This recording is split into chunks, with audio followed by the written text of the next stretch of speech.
Kenapa semenjak pemilu 2024 kemarin Indonesia tuh semakin terpecah belah gitu loh. Kita tuh saat ada perbedaan opini itu tuh seakan-akan kita tuh udah beda agama, kita udah beda negara gitu loh. Lu tuh baperan anjir. Kenapa sih ya? Kalau udah bawa isu-isu politik pasti isunya tuh paslon aja.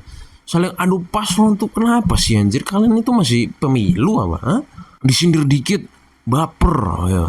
Dua opini yang berbeda itu terus-terus dibenturkan itu loh. Kenapa sih ya? Coba tuh kita sesekali tuh mencoba untuk mengerti gitu loh. Kamu punya keyakinan A, saya punya keyakinan B. Jangan dibenturkan. Itu saling mengerti gitu loh. Yang terjadi di Indonesia itu mereka tuh nggak mau tahu gitu loh. Keyakinan mereka itu adalah yang paling benar dan keyakinan orang lain otomatis salah. Seakan-akan tuh dunia itu hitam putih doang itu. Nggak gitu bos cara kerjanya ya. Coba kita memandang sesuatu masalah itu secara objektif gitu loh. Jangan tiba-tiba temperamen banget. Ada yang disindir, kalau disindir dikit tiba-tiba marah. Ini gue tahu lu punya pendukung sendiri lah kemarin, ada yang berhasil lah. Oh itu diagung-agungkan terus, nah, disanjung-sanjung, glorifikasi setiap hari. Nah satunya lagi ini mereka itu sering banget mencerca gitu loh. Ya kalau mengkritik sih masih masuk, tapi kalau kalian jatuhnya cuma mencerca doang, Prabowo sawit, ini Mayor Teddy jadi ibu negara. Come on bro, otaknya itu dipakai gitu. Kita tuh objektif memandang sesuatu gitu ya. Walaupun kalian mengkritik presiden, itu usahakan secara objektif juga. Jangan cuma menyerang secara personal. Itu cara pikir kalian itu salah ya. Logical fallacy, ad hominem ya.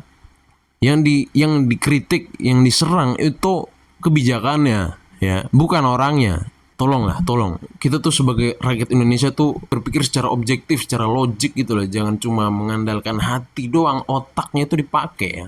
Ya jadi kalau kita membandingkan negara kita dengan negara Jepang nggak bakal sampai. Karena apa? Mentalnya orang Jepang itu beda jauh sama orang Indonesia bos. Etos kerjanya udah segitu, apalagi akhlaknya, kebiasaan budi pekertinya itu mereka diajarin selama setahun full. Ya sebelum mereka tuh belajar kimia, matematika, bahasa itu mereka diajarin akhlak bro. Itu orang Indonesia itu cuma selalu meleset dalam berpikir gitu, dalam beropini gitu. Sebelum kita beropini ya, yang pertama kita harus mengetahui konteks terlebih dahulu ya. Jikalau konteksnya isu politik ya bahas politik, jangan tiba-tiba bahas agama. Kalau kita bahas agama jangan tiba-tiba bahas politik, itu salah itu. Berarti Anda tidak paham tentang konteks dari pembawaan berita atau konten yang dibawakan gitu loh. Dan yang gue lihat juga fenomena di sosial media ini, saat kita mengkritik kebijakan yang ada di pemerintahan, ada buzzer dengan berbagai argumentasi mereka itu mengcounter kritik yang kita berikan gitu loh mas. Jadi gini mas, yang namanya kritik itu bukan mulu-mulu untuk meruntuhkan rezim kepemimpinan kau gitu loh ya.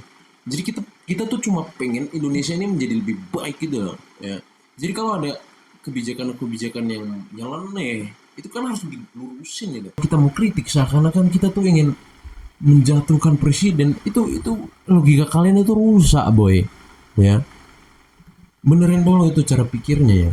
Gue jujur gue tuh bukan pegiat politik, bukan pegiat ekonomi. Jadi kalau kalian ngira aku research itu, aku nggak terlalu ngedalamin sih. Tapi dari perspektif gue, kalau misalnya kita ini saling menyerang satu sama lain, ini makin parah gitu loh, makin keruh keadaan di Indonesia. Coba kita sesekali itu saling memahami gitu loh.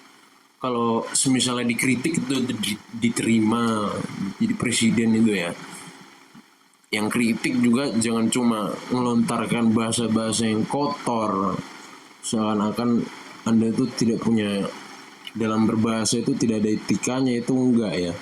Semua itu ada peraturannya, semuanya itu ada cara mainnya gitu loh ya. Cara kita berkomunikasi gitu, kita harus pandai-pandai dalam berkomunikasi. Jangan kita cuma menyampaikan fakta tetapi orang yang di seberang sana itu merasa tersinggung gitu loh.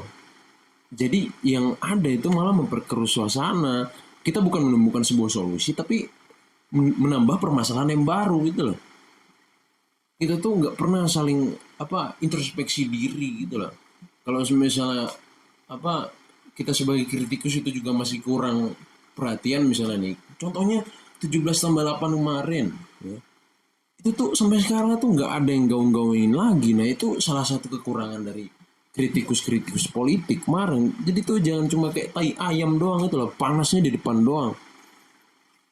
Nah ini buat kalian yang dikritik itu jangan kayak baperan gitu loh, ya Allah. Lo bos udah dewasa, udah punya otak, jangan hati doang yang dipakai gitu. Apa sih anjir anjir. Jadi lagi-lagi gue kalau ngomong soal isu apapun itu pasti gue membawa permasalahan utama yang dimiliki orang Indonesia. Itu ego orang Indonesia itu terlalu tinggi ya. Kalau ego kita tinggi sama tinggi, adu-adu tinggi-tinggian, itu nggak bakal selesai masalah bos.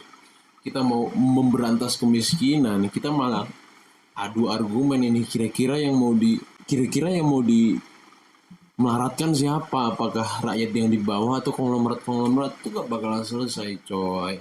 Coba kita tuh saling paham gitu loh. Orang miskin itu membutuhkan bantuan gitu. Nah orang-orang elit global itu mereka kalau ingin mendengar suara dari kita itu mereka bakal paham gitu loh. Ya, jadi gue nih bukan siapa-siapa tapi gue masih punya harapan bahwa orang-orang Indonesia itu masih bisa untuk bersatu kembali gitu loh. Coba kita kembali ke zaman dimana perjuangan kemerdekaan bangsa pada zaman Soekarno dulu gitu loh. Bayangin, gue ngerekam video ini aja sambil ngelek-ngelek loh. Itu bukti kecintaan gue sama negara Indonesia ini segini parahnya gitu loh ya Allah. Tolonglah ya. Buat netizen, buat masyarakat itu kita jangan mudah disetir ya. Kita coba berpikir kritis gitu. Kita mulai berpikir ini kira-kira berita yang ada di sosial media atau di TV itu kira-kira menggiring atau tidak gitu. Nah itu kita harus tahu. Kita harus pandai-pandai memfilter berita-berita ya, opini-opini yang ada di sosial media, di media manapun itulah pokoknya. Nah di sisi lain, orang-orang yang berada di atas sana, kalian itu coba untuk mendengarkan gitu loh, suara-suara kami ini loh. Nah jangan kita kritik dikit baper, astaga, tolonglah. Orang-orang Indonesia berpikirnya itu masih sebatas di pemikiran yang di otak tengah itu, amigdala kalau nggak salah. Coba kita berpindah ke lobus frontal cortex itu, cara berpikir kita tuh. Jangan cuma berdasarkan emosi doang. Ya, seperti itu ya. Sekian dari gue, Sodik Alvaros. See you in the next video. Thank you. Assalamualaikum warahmatullahi wabarakatuh.